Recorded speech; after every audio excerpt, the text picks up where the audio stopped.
बिस्मिल्लाहिर्रहमानिर्रहीम। अच्छा जी, मैयत की जो बीवी है उसको जो अपने शौहर की जायदाद में से वरासत में हिस्सा मिलेगा, उसकी दो सूरतें हैं।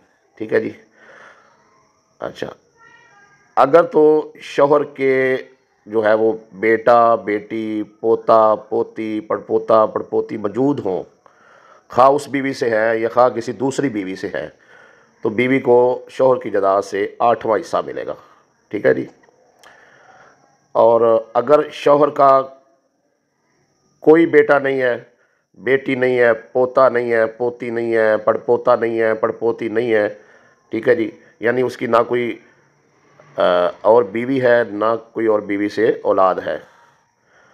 ठीक है जी। तो ऐसी सूरत में इस बीवी को शौहर की जायदाद से 1/4 यानी कि चौथा हिस्सा मिलेगा।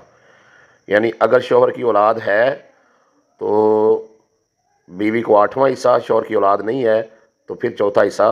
औलाद उसी बीवी से हो या किसी और बीवी से हो, औलाद होने की सूरत में 8वां ही मिलेगा।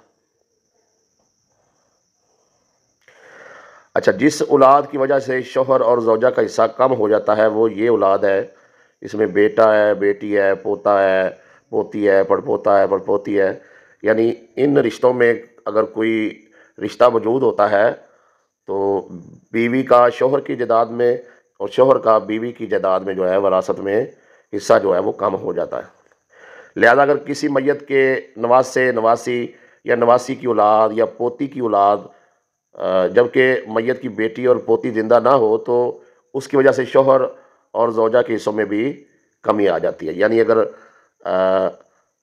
बेटी फौत हो गई है लेकिन पोती की औलाद आगे है, ठीक है ना जी, तो ऐसी सूरत में भी जो है शौहर का बीवी की जायदाद में और बीवी का शौहर के तरके में जो है वो हिस्सा जो है वो कम हो जाता है।